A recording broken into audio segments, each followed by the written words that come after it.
What's up everyone, my name is Tushar and in this video, let's talk about what probably is the most anticipated smartphone of 2019 so far.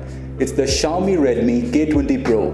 Now, I know many of you believe that this phone is a bit on the expensive side for something that carries the Redmi brand name. Also, many of you argue that it's totally worth it to spend an additional amount and go for the OnePlus 7 instead. But let me reassure, if you're in the market for a phone that costs around Rs 30,000, then this is the one you should go for. Now, allow me to explain why.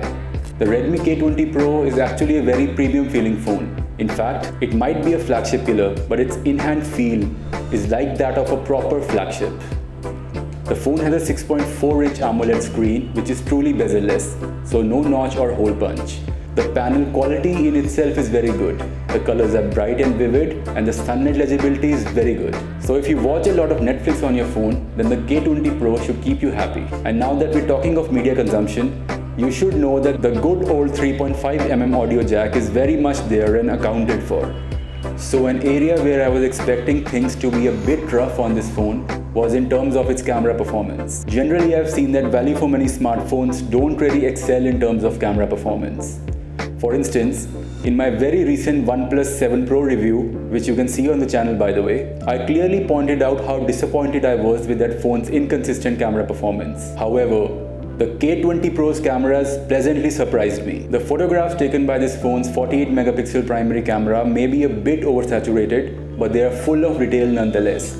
I was particularly impressed by the night mode on this camera. It works superbly well.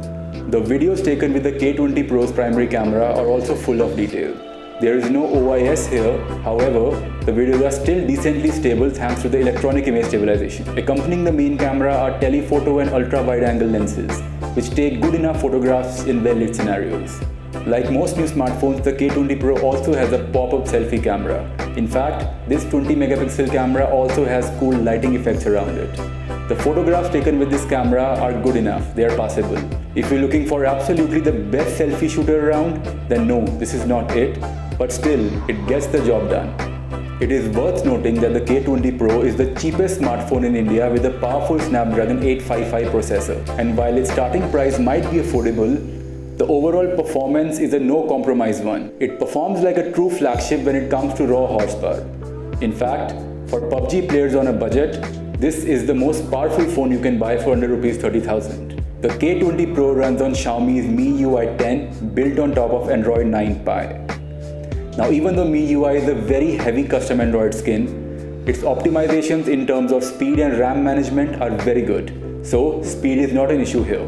Also, I know many of you were waiting for this, but the infamous MIUI ads, specifically the full screen ads, are not there on this phone. The only time you'll get promotional ads is in terms of notifications from native apps, but that can be easily turned off by going into settings. Xiaomi's MIUI is also reputed to be very battery efficient, and it's no exception on the K20 Pro. The big 4000 mAh battery combined with MIUI's efficiency means that you can easily extract around 7 hours of screen on time from this phone. The phone comes bundled with an 18-watt fast charger. However, it also supports 27 watts of fast charging.